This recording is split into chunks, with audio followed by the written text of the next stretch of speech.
Bethuadahari girls high স্কুলের উচ্চ মাধ্যমিক পড়ুয়া ছাত্রী নিখোঁজ হয়ে গিয়েছিল। বাড়ি থেকে অভিযোগ করা হয় কার্যত কিডন্যাপ করা হয়েছে মেয়েকে, কিন্তু শেষ পর্যন্ত দেখা গেল তার উল্টো চিত্র। সে এখন বর্তমানে বাংলাদেশে রয়েছে। প্রেমিকের হাত ধরে বাংলাদেশে দিব্যি সংসার করছে ওই নিখোঁজ মেয়ে। বেথুয়াডহরি হাই স্কুলের উচ্চ মাধ্যমিক পরীক্ষার্থী ছাত্রী যে নিখোঁজ হয়েছিল, কার্যত সে বাংলাদেশে রয়েছে এবং একদম বহল তবিয়তে খুব সুন্দর সুখে রয়েছে। অর্থাৎ পরিবারের পক্ষ থেকে যে কিডন্যাপিংয়ের বিষয়টি তুলে আনা হয়েছিল, সেই বিষয়ে কার্যত একদম নাকচ করে দিয়েছে নিখোঁজ মেয়েটি। স্বামী সংসার নিয়ে এবং সকলকে নিয়ে সুস্থ স্বাভাবিক, এবং তাকে কোনো রকম কেউ জোর জবরদস্তি করেনি দেশ থেকে পালিয়ে যাওয়ার ক্ষেত্রে, এমনটাও জানিয়েছে সে। ঠিক বাংলাদেশ থেকে কি ঠিক জানিয়েছে আপনাদের শোনাবো।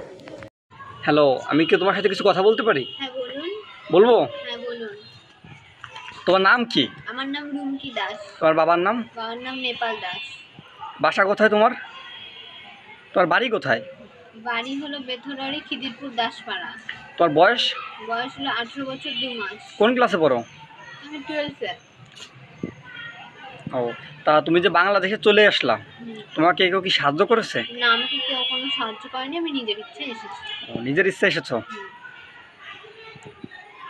তো বাংলাদেশে আসার পরে তোমরা বিয়ে করেছো?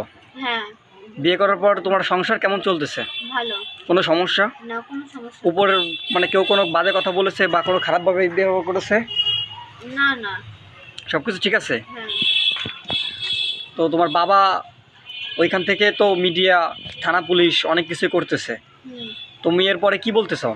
আমি চাই ওই মিডিয়া, থানা, পুলিশ যা করেছে সব কেস যেন তুলে নেওয়া হয়। না হোক। তো বাংলাদেশে যে তুমি আসলে, তোমার শ্বশুর শাশুড়ি, তোমার হাজবেন্ড, তোমার ননদ, সবার সাথে তোমার দিনকাল কেমন চলতেছে আসলে? ভালোই চলছে। তো এখন তারা চাচ্ছে যে তুমি ইন্ডিয়া চলে যাও, এটা তারা চাচ্ছে। এখন তুমি এই তাদেরকে উদ্দেশ্যে কি বলতে চাও? তাদের উদ্দেশ্যে কি বলবা? তারা বলতেছে তোমাকে নাকি ইন্ডিয়া পাঠায় নেবে, ইন্ডিয়া বলে তোমাকে নিয়ে যাবে। আমি তো একা যাব না। কেন? তার সাথে কাকে নিয়ে যাবা?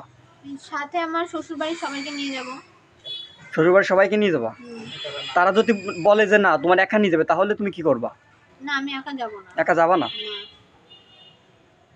তারা কি তোমাকে পর্যাপ্ত পরিমাণে ভালোবাসে, সম্মান করে? হ্যাঁ। তুমি যাকে বিয়ে করছো সে তোমাকে কতটা ভালোবাসে? অনেক ভালোবাসে। অনেক ভালোবাসে। তুমি কি সুখী আছো? হ্যাঁ। তোমাকে কি কেউ কোনো কিছু নিয়ে জোর জবরদস্তি করেছে? না। কোনো কিছু নিয়ে মানে অপমান করেছে? না।